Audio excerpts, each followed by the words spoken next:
Me too. And we haven't started recording yet. Brett's going to be the one who has that. So I just just did. I just started. started. Okay. Hello. All right. Hey, Marilyn. Who are you? Awesome. Yes, Awesome. Awesome is great. I'm so excited to talk with you today. Me too. Me too. Me too.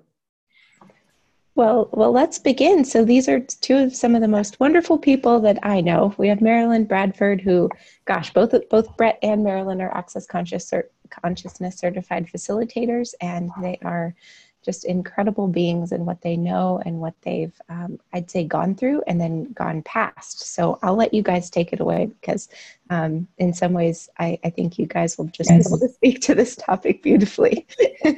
It's a topic that almost goes beyond like your qualifications in a way, even though you're both very qualified. Marilyn is incredibly super duper qualified. She has so many of those initials after her name that says that she's qualified. It could be like a whole nother name after her name with just the initials. It's great. She's done a lot of stuff and she's incredibly brilliant. The amazing thing to me in retrospect is none of those initials mean much to me anymore, except they allow me to function and be accepted in this reality. The one that really is most relevant for me is the CFMW, and that's what comes from Access. You know? Yeah. Oh, cool.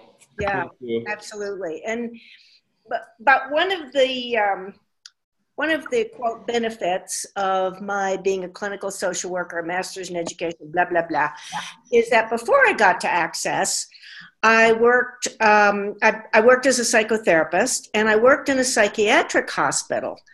And I was on the adult unit, and that was the time in history in America anyway, where multiple personality disorder was running rampant and abuse was the big topic. And I was actually invited in to meet with a group of psychiatrists who were meeting every week to discuss how do we deal with abuse, what is abuse, and all that. So I was right smack in the middle of it before Access, which has given me an amazing perspective to see how different Gary and Dane's approach to abuse is and what abuse is from what I was schooled in by some of the, quote, brightest psychiatrists in the area. So, you know, that was all, they were all about conclusion, definition, solution, here's the problem. And then I get to Access, and it's all about question, possibility, awareness instead of judgment. So it's actually given me an incredible perspective and gratitude for the way Access looks at abuse and changed completely. I mean, I've been a psychotherapist since 1991, and it's completely changed how I work with people, and not just professionally, but dealing with my own abuse, you know, personal. It's both professional and on a personal level. So anyway, that's just a little background. Great. Yeah, so both Marilyn and I are both Access Consciousness certified facilitators. And I know there are some people on here who haven't done any Access. I don't know if they're on live or not, but I know they're registered. So Marilyn, you actually wrote an article a couple years back that is just a brilliant description of what Access is and how it's different. So what would you say is Access Consciousness, and what is the difference in how Access looks at abuse and how we look at abuse with these tools? Well, for me, the biggest thing is being the question, you know, and that's what Gary and Dane live, rather than, oh, this is terrible, you were abused, this is what happened to you, you are a victim, you will be scarred for life. You know, that's this reality's take on things. But Access is much more about, okay, so let's ask some questions. What actually occurred? And they ask some pretty outrageous questions. One of the best examples for me is and I'm sure this will come up in the class, is Gary and Dane talking about because Dane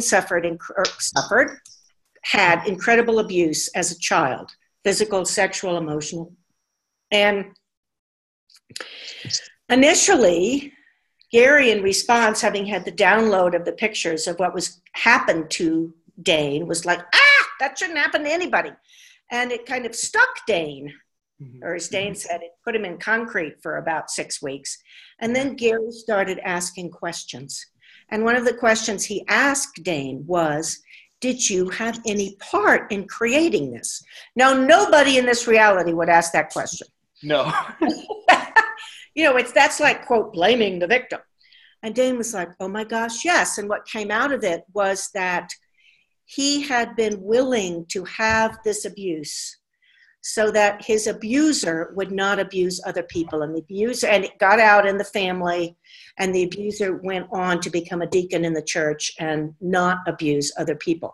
Now, that doesn't mean that every person creates it so that they want to stop the abuser, but it's an example of an incredible question that was asked that you wouldn't find in this reality. So it's so much about the questions.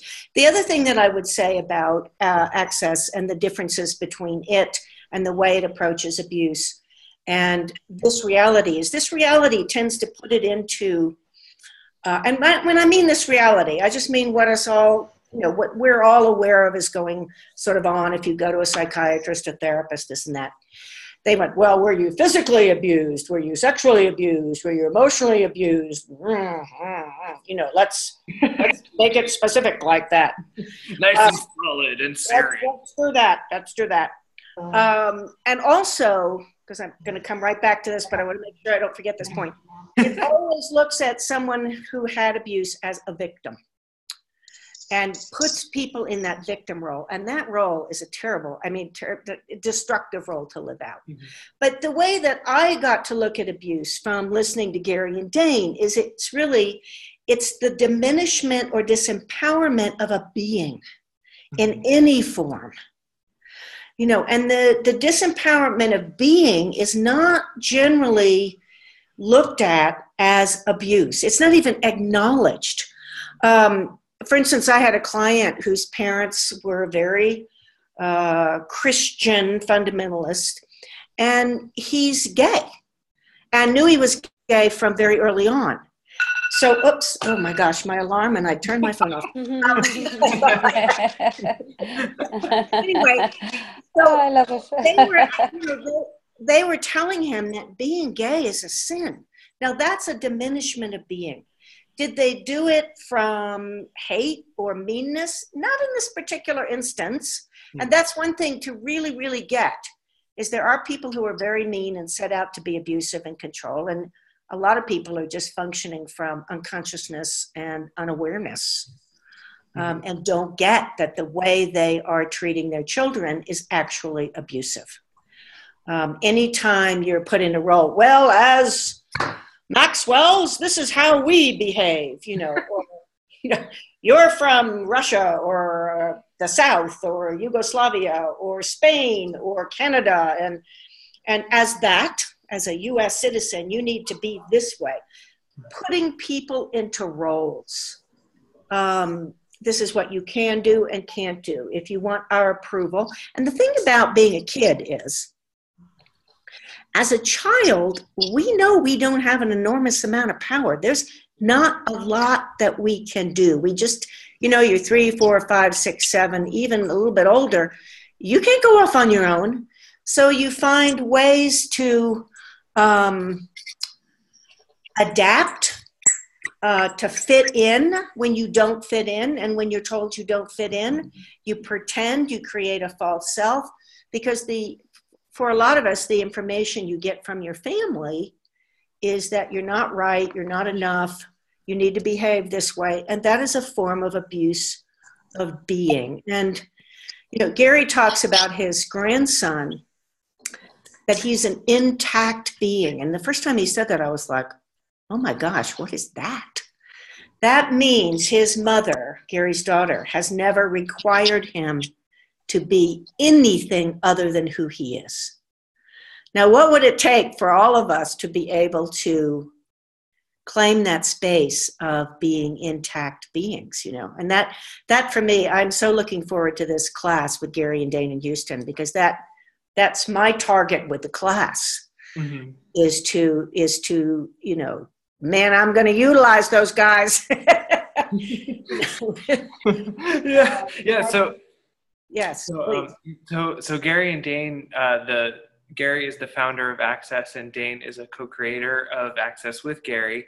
And they are phenomenal. They're amazing. If you haven't experienced them, they're two of the kindest, sweetest, most inviting people to invite you out of the limitations that we've made real, and especially when it comes to this area of abuse. Because a lot of times with abuse, there tends to be a lot of contraction, there tends to be a lot of victim and powerlessness involved in it, and they have such a gentle and potent way of inviting you to actually acknowledge the power that you have, so that you no longer have to be a victim to what you went through, but you get to acknowledge that you are the creator of your reality, and what's it going to actually take to create a reality that works for you. So, Georgia, my friend in the other room, who welcomed you all on, and we are a host for the class. It's going to be here in Houston. And so we've both been looking like, so what else is possible with not even just getting people to the class, but to actually creating a difference on the planet when it comes to abuse. And so I looked at it, and Georgia went away over the holidays with her family, and I was here in Houston, and I picked up Marilyn's amazing book called Right Recovery for You. And oh boy, it's amazing. There's a whole 2 chapters on abuse in there. And reading these chapters on abuse and the different questions and the different awarenesses that I got from reading it, it unlocked whole universes of these things that I wasn't willing or able to see before. And so I was like, all right, I'm going to invite Marilyn on a call. We're going to chat about abuse and see what we can change for people on the planet with this. Because I was watching the Golden Globes in the U.S., which is an award show, and Oprah came on, and she was talking about this idea of what if nobody had to say "Me Too" again? What if nobody had to ever be abused? And I'm like, yeah, I'd like to create that world. Absolutely. Thank you for that, Bret, because this isn't about, you know, Gary and Dane's, I don't even know what the word is, but they're not there to make you follow them or they have all the answers. Mm-hmm. They're there to empower you to do the opposite of what abuse is, so that we can create a greater planet, universe, that all of us have these possibilities of being so much greater. And someone put in there, what is an intact being? An intact being is a being that's never been made to mold to somebody else's reality. To be, I'll use you, Bret, Jewish, or, you know, in my sense, I was an academic snob for a long time because my father was a professor at a prestigious university, and that was the only thing that mattered. You know, where's the PhD and all of that? All of those are belief systems that prevent us from being the beings that we are. And beginning to take a look at that for yourself. What are my belief systems? What are my standards? What are my goods and bads? What are my shoulds? All of those create limitations and prevent you from being an intact being. Mm-hmm. Because we are so much more than that. And that's what I really, it's just been such a gift to me. Using the access tools to deal with abuse that I've had and that other people have. And it's never about blaming. That's the other thing. In this reality, it's about separating. you know, you were the abuser and I'm the victim, and I'm a victim for life. And no, it's like, wow, okay. What awareness instead of judgment can I bring to whatever that circumstance was? You know, we choose parents, we choose our families. All right, now what would I like to choose? Not, they destroyed me. No, it's never about that. It's always about you being able to step into that greatness of you and realize that the things that you've created and chosen in your life actually have made you stronger and more aware and more capable to be a contribution. I mean, that's a lot of what it is for me. Yeah, and with access, we talk about what's true for you will make you lighter, and what's alive for you will make you heavier. So when someone's talking about this abuse that they did, they're such a victim. If it makes you lighter, then it's true. But if it makes you heavier, then it's a lie. That there's something that either you, if you're talking about your abuse in this way, or another person, there's something that is not being looked at that will give you the awareness of what truly is or what was truly chosen that you haven't acknowledged. Absolutely. Yeah. And as long as you're stuck in the role of victim, you make everyone and everything bigger than you are. Yeah. And you have to be in a contracted place. And you can't create much from that space. Mm-hmm. Creating from contraction is kind of like, nope, not going to happen. Whereas if you're really expanding into the being that you are and you're choosing, and that's something we're not taught that we can be and do in this reality, is to choose. What would I like to choose today? Wow, I'm going to choose some awareness around this event. What really transpired here? What was my part in it or choice in it? Once again, not making, in this reality, it's blaming the victim, but that's not what it's about. All of that is judgment. That's the other thing. It's getting out of judgment. I just did a Zoom a couple of days ago on a call From Limitations to Possibility, and we talked a lot about judgment. And one of them is that judgment is completely arbitrary. Someone, as a child, you don't know that. Someone tells you you're ugly or you're stupid or you're this or you're that, or you'll never succeed, or they just indicate, well, you're just not quite as bright as your brother, or, whatever it is. That's somebody else's judgment, and it's arbitrary. And the other thing that I've really come to see about judgment is that it is not personal. It's always about them. It has nothing to do with you. They would be that judgmental with if you had been a different child, or if you had been, and once you can really get that and not personalize it, then it's no big deal. Then it's just like poof, a leaf falling or something.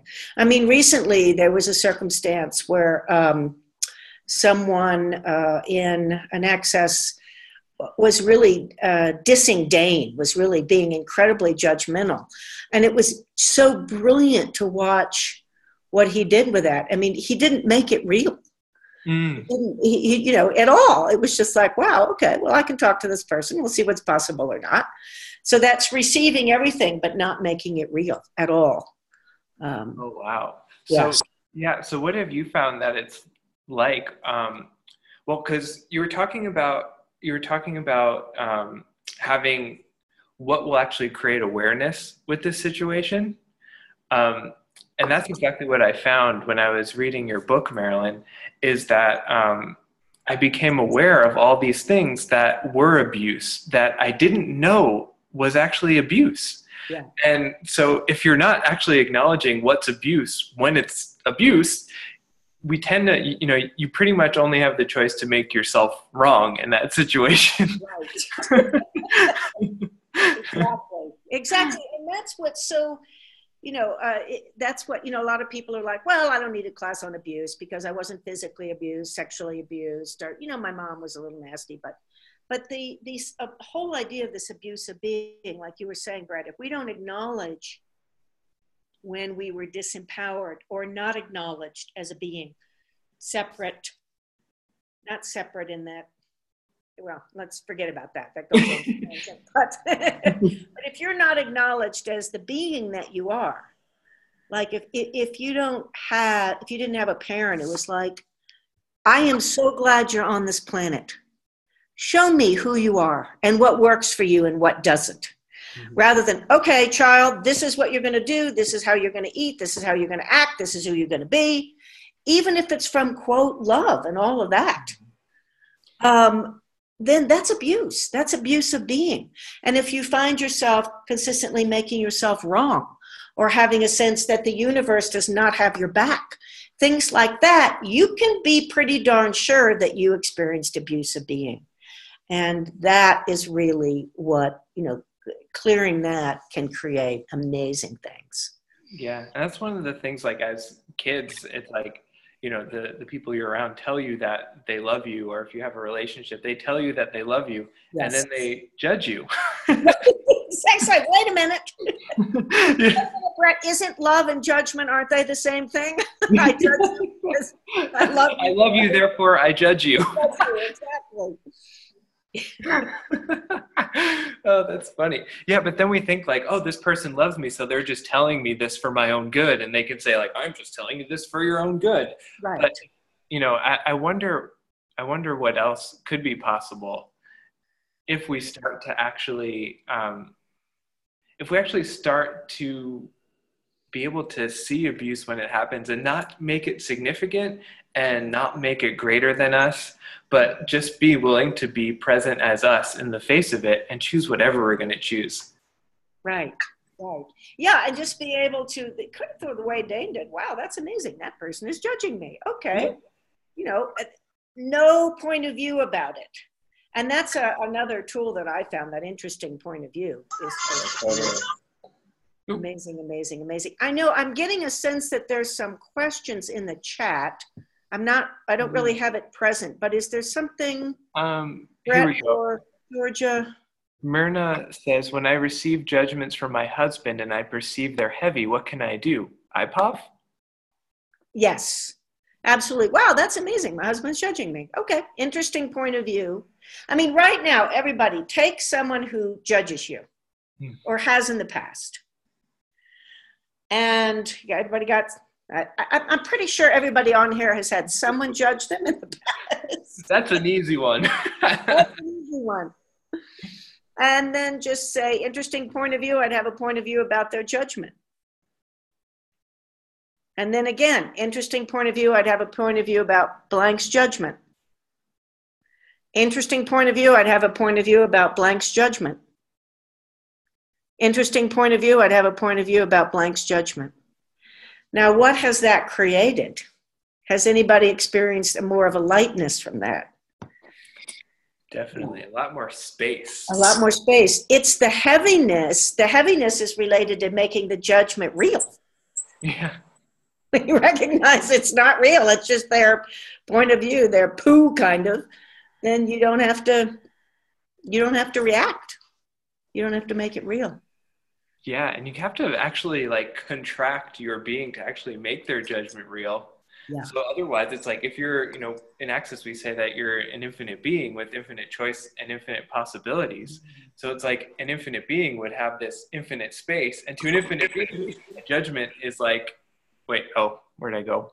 It's like this big. So if you're being this expanded, interesting point of view, infinite being you are, and the judgment comes at you, it's like a little pebble. It's like, it might be like, oh, what is that? But if you're buying any of it as real, or actually making it real and making it solid and contracting yourself down, you become like this, and the judgment becomes like this, and it's like a big thing. Right, exactly. Very well put, Bret. Absolutely. Thank you. Yeah, if you're the size of a pea, then the judgment is huge. But if you're the being you are, it's nothing. And it was so quick, so thank you for that. Oh, you're welcome. It was so quick. Yeah. Thank you. It really works. And thank you. Thank you. Yeah. All right, so we got some more questions in here. Ruth is asking, one of the things I know about me and my body is that we've got awareness of abuse. We're often aware of a great deal of this energy. What are the ways to get beyond being at the effect of this, please? I'm playing with tools including abuse hold and interesting point of view, and what else is possible that I haven't considered? Well, those are two great ones. Listening to the abuse CDs and then getting the abuse hold and doing the interesting point of view like we just did. The other one that I like, or I use this with all, I want to digress 1 minute over here, which is one of the kinds of abuse we haven't talked about, which is very true for most of us humanoids, is self-abuse. Mm-hmm. It's like, we take this on because we learned early on that there was something wrong about us or bad about us or whatever. And then we continue the abuse program by abusing ourselves. So one of the things that I would say is ask yourself, are there ways in which I'm abusing myself and abusing my body? Because the being and the body are not the same thing. And if the answer is yes, just go, okay, so what other choices do I have here? And that's an amazing thing. What choices do I have here that I've never even considered? What other ways could I look at this or be with this? How else could this show up in my life? What could I change? And that's it, because we tend to think or believe that we have to stop the person who's judging us. That never works. If they're into judgment, they're going to judge you no matter what. What you can be and do is be that energy where it's interesting point of view and you're so expanded out, and that's it, expanding your being. It just kind of goes, wow, that's amazing. They're judging me again. I think I'll go get a popsicle. Just or and nobody's judgment can truly affect you if you don't have a point of view that coincides with their judgment about you.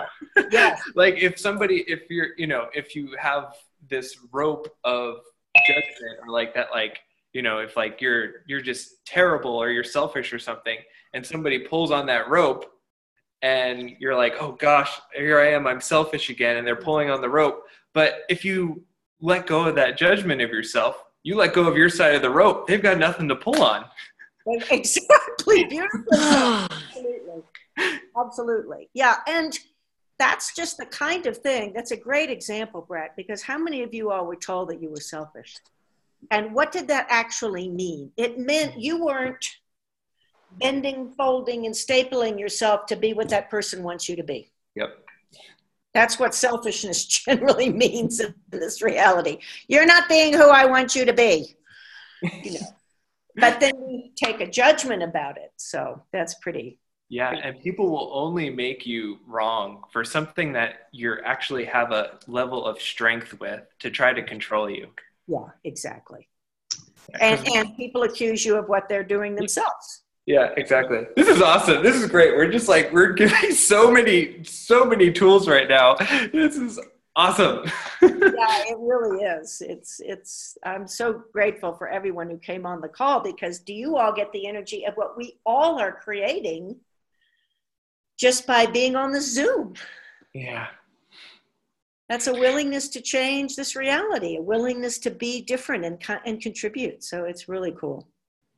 Yeah. Yeah. And what you said, Marilyn, truly, people will only accuse you of what they're doing. If somebody is if we go on the selfish thing, if somebody's being like, you're being so selfish right now, are you actually being selfish, or are they being selfish and accusing you of it? Right. Because they can't control you to get you to be what they want you to be. Yeah, exactly. So one of the tools of access is wrongness is always a strongness. Where you're wrong, where you think you're wrong, you're actually strong. Every single thing that's made a wrongness is a strongness that you haven't acknowledged.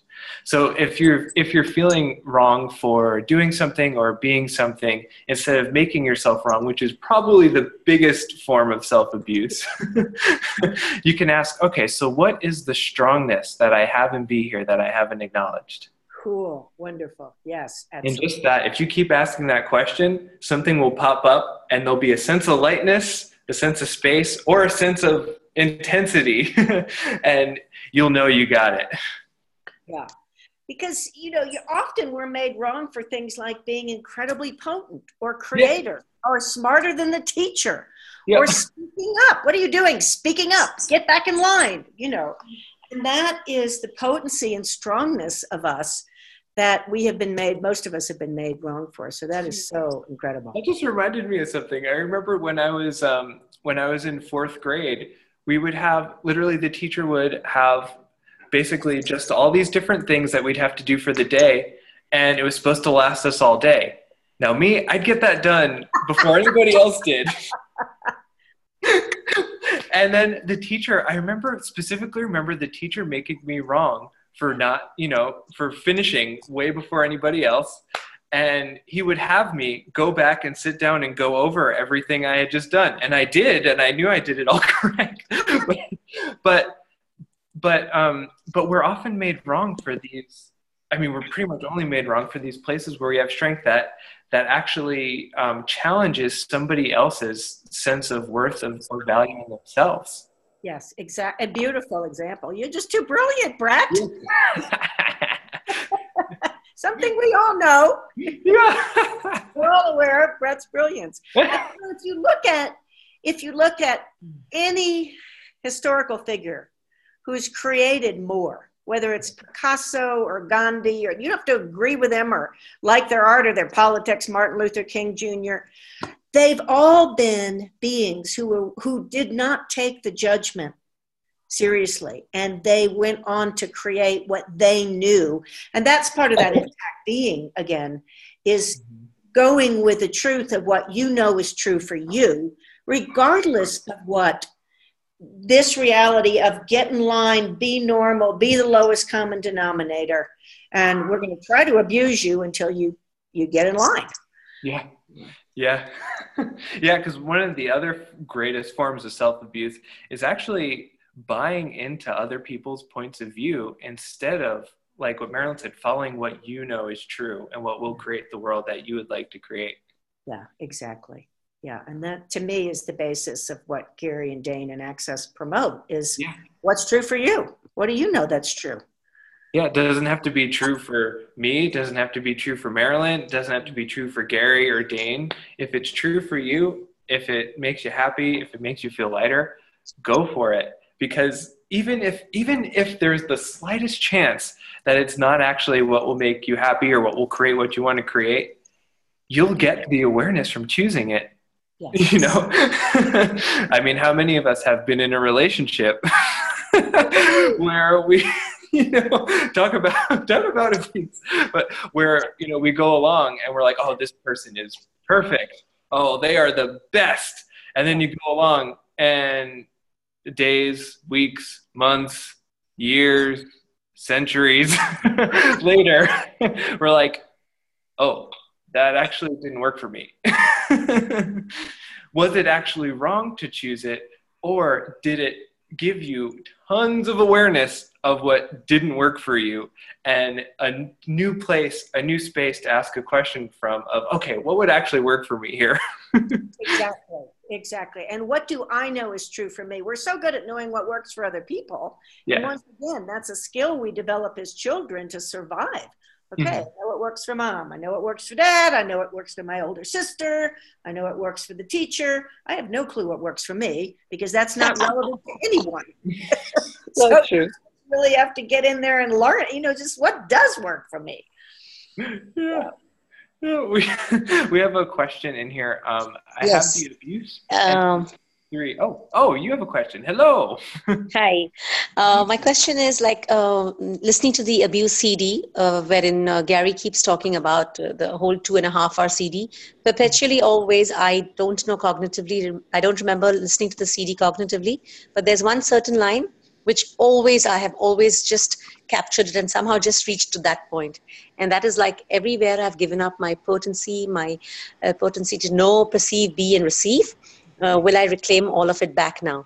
So I always have this big question that why always it has to stop at that particular thing and nothing else? I don't know anything else about the CD except this line. So is it something to do with abuse or self-abuse or like giving up my potency, or what is it? Well, the abuse CD is incredible. For those of you who don't know of it, there is a CD with available in the Access Consciousness shop called The Original Clearing the Issues of Abuse. And it's a class that Gary did maybe 17 years ago, something like that. and it's an incredible class. And it is a prerequisite to listen to this audio 30 times to have an abuse hold run, which is an Access Consciousness body process, which undoes the abuse from your body. And so this Clearing the Issues of Abuse CD, it's $35. It's incredibly cheap. And what that does is it clears a lot of the psychological points of view with abuse. And sometimes, I know for me, I listened to that CD probably like hundreds and hundreds and hundreds of times. And there was a time, like what Gitu was saying, where there was maybe one phrase I could hear. And I'd listen to it over and over and over and over again. And with the abuse CDs, if you're going for it, you really just gotta keep going. And you will start to hear other things in there. You will start to get other awarenesses and get other clearings. Because no matter what you're listening to, the clearings work. It bypasses our logical mind. And yeah, it can be hard for people to actually do the 30 listens of that clearing CD, because it does bring up lots of stuff. But if you are brave enough and courageous enough to get through it, then, oh man, the other side, I don't even know what to say about it, but it's something you have to be willing to choose for yourself. Yeah. But my question is that that particular phrase that it always catches my attention, has that got to do something with the abuse, or has it got something to do with acknowledging? The phrase is, everywhere I have given up my potency to know, be, perceive, and receive, I destroy and uncreate. Can I ask you a question? You too? Yes, please. Yes, please. So when you first ask the question, you ask it in the form of a why. Why do I keep focusing on this? So if you take the why out of it, okay, what are you aware of? My awareness right now is like, come what may, everybody can see the potency in me, but I can't see it in me. And now I wonder why. Okay, but Gary and Dane talk about why questions. They take us around in circles. So I'm going to just do my little spiel on why. So you plan a picnic, and you have the park reserved, the barbecue reserved, and you get up in the morning and it's pouring rain, and it's forecasted to rain all day. You can go, why is it raining? Why did it rain on the picnic day? Why is it raining? I don't understand. Will someone please tell me? Or you can go, okay, it's raining. So now what else is possible? What else can we look at? What else can I be and do and choose here? So if you get rid of the why in your life, if you get rid of the why in terms of the abuse CD, what are you aware of? Wow. Wow. Wow. As in, I'm generally a positive person. I would take the pouring as much more fun and go and enjoy the rains. But when it comes to my potency, to acknowledging my potency, there is something that is like needs to kind of, I'm not connecting to my potency in totality. Okay, well then, there is a process, and I'll just go through it briefly. Please. That I use a lot, called the meaning process. What does stepping into my potency mean to me? What do I mean to stepping into my potency? Everything that is, destroy and create it times a godzillion. What does sex with stepping into my potency mean to me? It's not about copulation. Sex is, this reality is receiving. So it's really, what does receiving stepping into my potency mean to me? And what does sex with me or receive mean to stepping into my potency? So that meaning process, I use it all the time when I'm stuck on anything. Wow. So I would run that over and over and over again. And every time you ask the question, then you just clear what comes up. And sometimes you won't have a cognitive answer. It'll just be an energy. You know, what does my potency mean to me? And it may be like, and then everything that is the access clearing statement. Destroy and uncreate times a godzillion, right, wrong, good, bad, POC, pot, online, shorts, boys, and beyonds. For those of you who are not familiar with that, that just is a way to let go of the energy that's holding the stuckness in place, or the stuck energy, and there's more information on theclearingstatement.com. But I find using the meaning process is just so helpful. Anytime that I'm looking like, what the heck is this? And that's actually, for me, a way to approach things rather than, why am I doing this? What the heck? What is this? What the heck is this? So that's what I would choose. That's what I would choose. Where could we find the meaning process? Where could we find the meaning process? Bret and Georgia, can we put that in the email that goes out? Wow, thank you. Thank you so much. And we'll also put a link in there for anyone interested in the where to get CD. Abuse CD. Yes. Yeah. Great. So grateful. Thank you. Thank you. Thank you. Okay, so we had some more questions in the chat. So Adriana, I think it's Adriana, says, I received an abuse today and I felt like I got into beyond of beyonds. How do I get out of the beyond? I froze and was out of my body for a long time. Well, I think you said it in the first sentence. I received an abuse today. You made it real. So that's the first thing you might want to look at, you know, and ask questions about, what was this person's intention? You know, did they want to try to control me? Did I buy that they could control me? What is it that I believe about myself, maybe my wrongness, that allowed me to receive the abuse? You know, what does this bring up from me? And then there's also the thing in access. A lot of times when we stick ourselves, when we feel stuck, it's because in some past life or something, we've done the same thing. So you want to go pocket pot everywhere. I've been there, done that. Every time somebody does something that's I choose to get stuck with, it's like, wow, pocket pot everywhere. I've been there, done that. Wow. And that's a great one. Yeah, it is that interesting point of view kind of thing. Yeah, because as an infinite being, there isn't anything that we haven't been or done in one lifetime or another. So if something is really bothering you that someone's doing and you can't seem to get past it and you're stuck, it's like, wait a second, was there somewhere where I've been there and done that? Oh, that's pretty light. Okay, so destroy and uncreate everywhere where I've been and done that. Right, wrong, good, bad, pod, buckle, line, shorts, boys, meons. Because you literally can't judge anything you haven't been or done in some lifetime. Right. Yeah, absolutely. Yay. Oh, and with the beyonds thing as well, there is a clearing just for beyonds. If you want to do it, it's part of the clearing statement. And it's all of the beyonds, creating the beyonds, eternally beyonds. Will you destroy and uncreate all that? Right, wrong, good and bad, pot and pock, all night, chores, boys, and beyonds. And for those of you who've never heard this before, a beyonds is like when you kind of, you know, when you get a bill that's way bigger than what you thought it was and you look at it and you're just like, ah, that right there is a beyond. So when that comes up, you just want to pock and pod all the beyonds, creating the beyonds, eternally beyond. Right, wrong, good, bad, pot and pock, all night, church, boys, and beyonds. Cool. That's a great reminder for that. Yeah. Thanks. There is, let's see. Oh, this is a great one. Oh, I love this because this is something that I read about in Marilyn's book. Okay.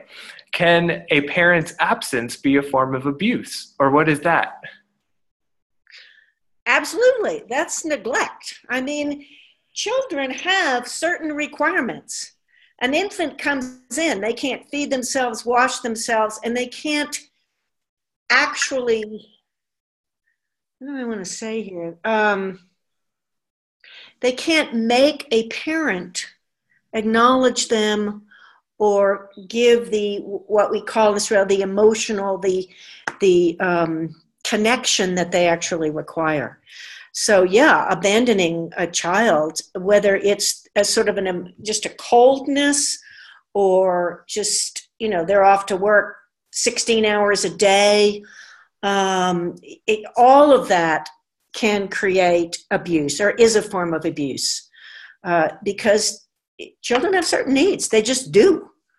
And that's not a wrongness. So absolutely, yes. I have a question, Marilyn, with this. Yeah, yes, please. So about 40 years ago, my first husband died. So my older daughter was 2.5, and my younger was 10 months old. So I had to take them from Dubai and leave them with my in-laws for about 3 years, and went back to Dubai to work. So they were doubly abandoned by their father dying and their mother, me, leaving to go to work. And I realized that my younger daughter has struggled for 40 years, right? So what sort of help or questions can I ask? Well, abandon is a sort of an interesting thing. Did they abandon themselves?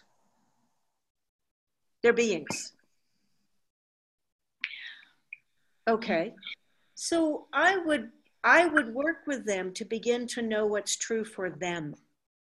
And also, that's the kind of thing that this is not going to make sense in this reality. So get with me there. But they were aware of that when they came in. That we know the first 10 to 15 years of our lives, our circumstances. So you can be, instead of making it all wrong and all bad, back to sort of Dane's story, you can ask them, what did this create for you that actually is part of a strength that you now have or can step into? It's like when I work with addiction, I always ask people, what's right about this you're not getting? And they're like, it's bad, it's terrible. And I'm like, no. You created it because it was some contribution to you. Maybe just to deal with the insanity of this reality, maybe just to something else. And I don't want to get sidetracked with that. But I would really work with them to empower them to see that they were part of this creation. And what did it contribute? What can it contribute? And ask them, what can I contribute to you in empowering you to develop the amazing being that you are? Yeah, because when we make what we did wrong, and I'm not saying that's different from looking at what it created, okay? But when we make what we did wrong, then we stick the other people with being a victim. And they have no choice almost but to see themselves as wronged and hurt and bad and all of that. So would you please destroy and uncreate all your projections, expectations, rejections, separation, judgments, conclusions you have about going back to Dubai working, about your husband's death, ooh, wow, and the effect on the children. Would you destroy and uncreate that, please? Times a godzillion. Thank you. Right, wrong, good, bad, pod, online shorts, boys, and beyonds. Now, how is that for you? Better, worse, the same, or different? It's different, a lot of. Yeah. Coming on. I would continue to clear all of that, to realize you're not wrong, you're not bad, or anything like that. And your kids were aware of what they were creating and what they were coming into. Yeah. Which, once again, that's not an excuse. And I know you wouldn't take it that way. But some people do, oh, well, they knew what they were getting. That's not what it's about. It's like, how else can we be aware of this, contribute to this, look at this, empower ourselves and others with this? Okay? You're welcome. Thank you for asking. That was beautiful. So we do have another question here. Someone's wondering what financial abuse is. Well, there are a couple of different ways that financial abuse can show up. One is in not being educated about finances. And most of us weren't. Or we were told, you need to save, save, save for a rainy day. Once again, it's putting on various belief systems onto other people about finances and what money is and all of that. I mean, in a way, when I first got to Access, I really had to look at why I never could imagine the possibility of being wealthy or having lots of money. Because I couldn't. It wasn't in my universe. And what I looked at was that my father, and this was part of the myth of our family, the belief system. We weren't religious in that certain way that people go, okay, by these beliefs. How's it going? Okay, somebody needs to mute. Got it. Thanks. But my father, who was a geologist, had turned down the vice presidency of an oil company, which would have made us very wealthy, to become a professor. And what I learned was that business money was for sort of lower class and for those people, you know. And if you were truly good, you know, you went into education, you were an intellectual, and we were so much above that. And I couldn't have money because that would make me crass and crude. Well, the heck with all of that. But that was, in a sense, financial abuse. Were my parents aware they were doing it? No, they really thought they were doing something good for me. But it's those limiting belief systems that we get. Money is bad, or we just don't even know what to do with it, or I was also told that I was extravagant. So guess what? I became extravagant. You know, it's wonderful on you, darling. Yes, thank you so much. So you really start looking. I mean, Gary Dane, I can't remember who the person was, but there was someone in Access a while back whose parents told him when he was 3 that he was the cause of them not having money. I mean, that's financial abuse. Anytime you're blamed for anyone else not having money or anything like that. Totally. Or like, you're eating me out of house and home, or like things where it's yes, like I'm spending all my money on you, and it's not really an acknowledgement of the contribution that kids can be and usually are financially and energetically. Yeah, exactly. Or even things like, I earn all the money, you do nothing. Same kind of thing. Not a contribution to what the other person is contributing to the relationship. Exactly, because there are people in the world and and kids. If you ask your kids, if you ask your pets to contribute money to you and contribute money energetically to you, that their energy can contribute you having more money. And I bet probably nobody listening to this is that kind of energizer bunny in people's lives, or we're trying to be in their parents' or families' lives, and we're never acknowledged for it. Exactly. So everything, all that is, everywhere you weren't acknowledged for the gift that you were and always have been financially to people and to your family, will you destroy and create all of that? Yes. Right, wrong, good and bad, pot and pock, all nine shorts, boys and beyonds. Oh, that was a good one, Brett. Thanks. I got a ping out of that. Me too. So we have a couple of people have asked the question here. What about the instances when we might have been the one that is being abusive? What about it? Pocket pot everywhere, we've been there, done that. What if you have no point of view about it? Yeah. And you can start asking questions. One of the things that I found as a therapist is that there are, and I'm not saying this is true in every circumstance. There's so many reasons why we can choose to be abusive, and just look at it. But one of the things I did discover is that there are people, tends to be more women than men, but shows up both sexes, who will actually pull abuse in. Mm-hmm. If they believe that all men are abusive, and you get in, and you're a man, and you get in a relationship with them, they will tug and tug to make you abusive so that they can prove the rightness of their point of view. So you want to look at that. That's a possibility.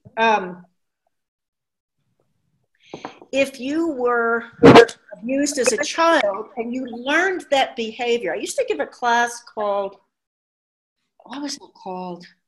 I think it was called From the Language of Abuse to the Language of Consciousness, or something like that. But anyway, what I was talking about in that class was that these things are energetic. we learn patterns or choose patterns from our parents, from our initial behavior, so that if you had certain energetic, can you all get the energy of that kind of abusive behavior? If you learn that's what life is, you can act out of that until you choose more awareness.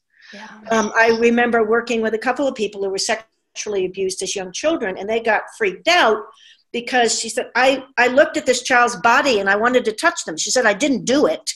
Mm-hmm. But I'm like, that's what you learned was normal. So you want to look at what was normal for me. Was normal abuse, was terrible normal, or was empowerment, kindness, gratitude, honoring others normal? And this is where I want to say to everybody on this call, you people have courage, and you people are amazing because you're choosing to go beyond this kind of thing. And if you have been abusive, you just ask yourself, okay, was that my normal? And what else is possible? How do I change this? What else can I choose? I was doing some research before, being the good researcher I am, looking through the Access Consciousness reference materials.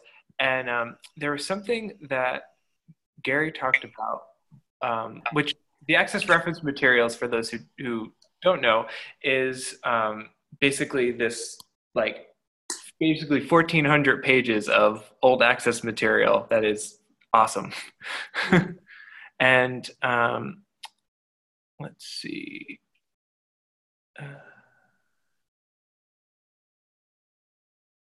I can't really find.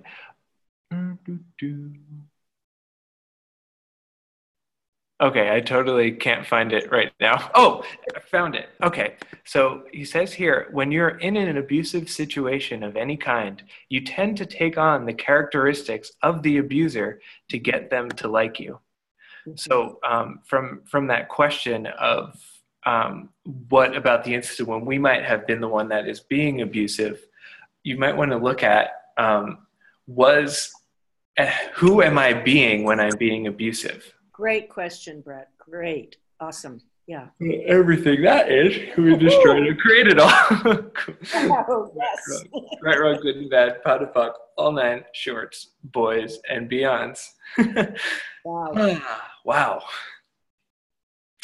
Yeah, that's a good one to look at. That is amazing. Yes, absolutely. So I loved what you were saying, Marilyn, about what if you didn't have a point of view about the places where you've been abusive, because it is that judgment of the wrongness and the badness that keeps us cycling back to it, that keeps it locked and stuck in our worlds, yes. Rather than if you have interesting point of view about all that, you get to have a choice in every 10 seconds instead of keep going back to that abusive pattern because you've made it real and contracted and solid in your world. Yeah, absolutely. Cool. So everything, all that is everywhere where you've made the abuse in your life real and contracted and solid and somehow having to do with how you're somehow wrong, will you destroy and create all of that? Cool. Or good and bad, pot and puck, all night shorts, boys and beyonds. I'm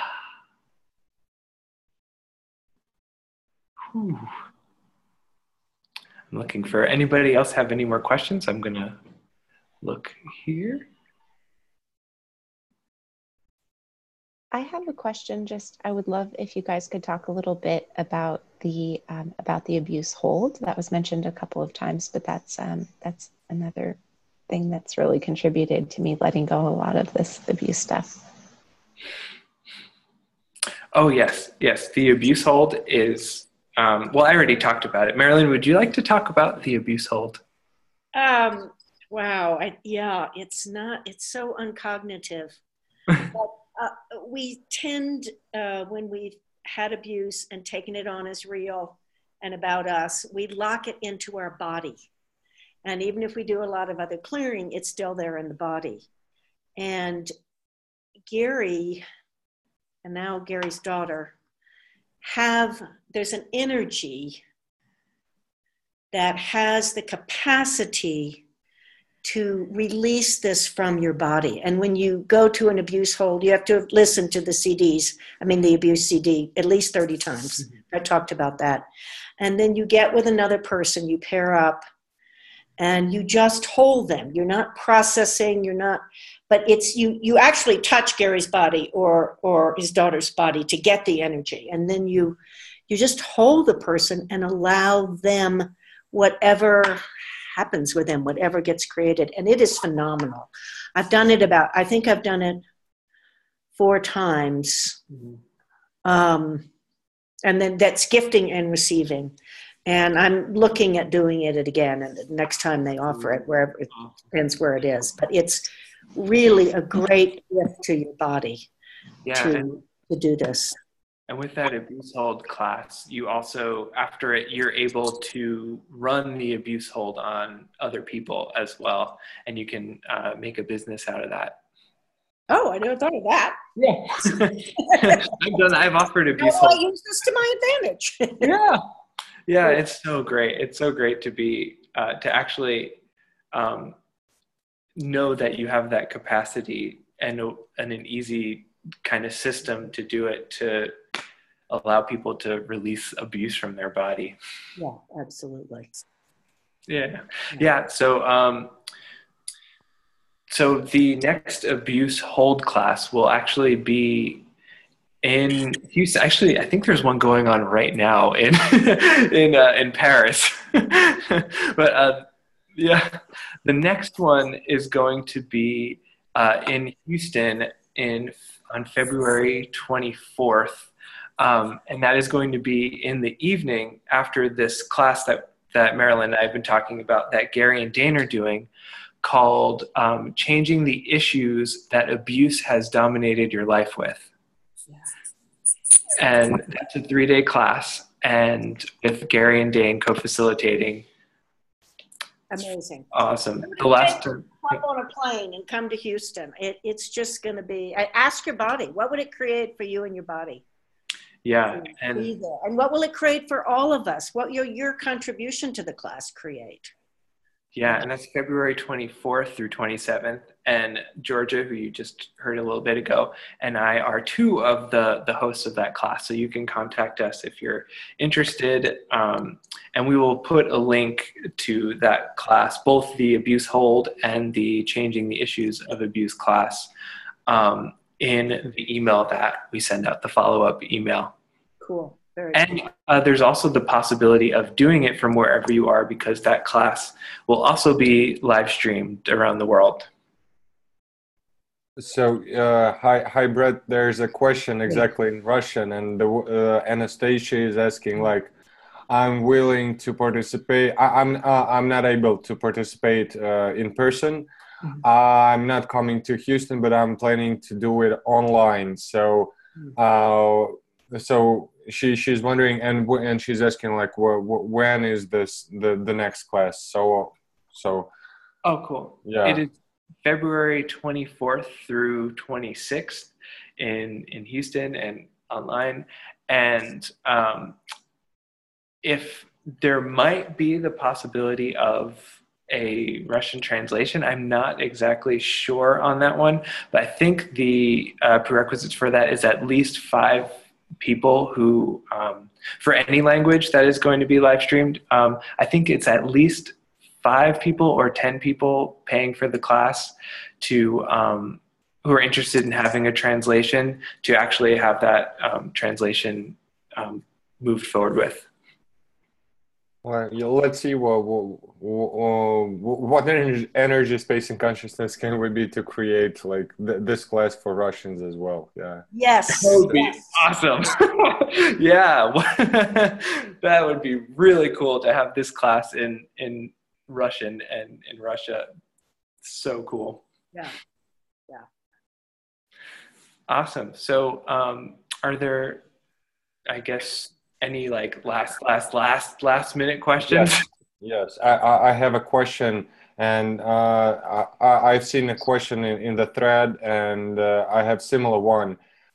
Can be creating a disease, a self-abuse, because like for me, it's like hiding myself and hiding, for example, my sexualness sometimes causes even getting the STD without having a copulation. And that was for me just incredible. Like, what? Like, it sounds like you're very aware of how you created that, you know, that hiding that beautiful you, hiding that sexualness, that, yeah, your body's like, you want to hide it? All right, watch this, you know. It's just here you go. Exactly. Yeah. Yeah. So what would it take for all of us to be that sexualness, that energy, to be who we be? And why do we hide it? Because generally speaking, we were made wrong for having it and being it. And, you know, and the more contracted a culture is, I've not been to Russia, but my sense is it's pretty contracted. Exactly. Most of the country, I mean, pretty much all of the countries in the world. I know in the U.S., you know, then we go, oh, I can't be that or do that, or I'm going to be wrong, or I'm going to be judged. And how does it get any better than you being you? How does it get any better than you being that sexualness and bringing that joy to the world? Yeah, and I get the awareness that interesting point of view would be a huge contribution in any time like you get that contraction in your body, or like getting a disease or whatever, like quote unquote disease. Yeah, and with the sexualness bit too, a lot of us are not only made wrong for the sexualness we have as kids, because as a kid you come in and you make a lot of noise on the Zoom. No, as a kid kids come in with a huge level of an aliveness of being, and when you're around certain adults or parents who are, who had that beat out of them, it can turn, it can be an enlivening thing. And a lot of people have misidentified and misapplied that aliveness as being a sexual turn on. So the adult in that situation might make themselves wrong or for judging that they were, like, from their point of view, turned on by their kid. And what does that do? What does that tell the kid who has this energy? It's like, oh no, you have this energy and you're somehow wrong. So kids can perceive that wrongness, and that parent goes into, and they can think that it's their fault, that they caused their parents to have these bad feelings or whatever, or this contraction or this shut off or this like cutting off of aliveness. Yeah, and I get that even in case that case would not be verbalized, like what I don't know, parents are thinking, but the child could perceive it and then lock it in its body, because I just perceive it in myself, like, oh, well, is there some abuse like upon that I'm locking into myself, and I get to clear yes. So yeah, probably I'm having some of that. So thank you so much for like contributing and getting the awareness about that. You're welcome. So just for everybody, anywhere where you made yourself wrong in any lifetime, for the aliveness that you've had with your body, will you destroy and uncreate all of that? Yes. Cool. All right, wrong, good and bad, pot and pot, all nine shorts, boys and beyonds. Cool. Oh, thank you. Excellent question. Thank you. Yeah, thank you. Really good. Really good contribution. Yeah. Cool. So I think that'll be it for now. And until the class on that. Yeah. So thank you so much, Marilyn, for coming on and talking with me and doing this. Oh, thank you, Bret and Georgia. You really created this, and it's just amazing. Wonderful. Thank you. Oh, thank you so much. And thank you everybody who's seeing this now and in the future. Like Marilyn said earlier, you guys are truly, truly, truly brave. and courageous for even looking at this and moving beyond abuse and moving beyond what this reality says is real and solid. Yeah, exactly. And stepping into more and more of you so that you become that intact being. Yeah. All can be. Oh, that's awesome.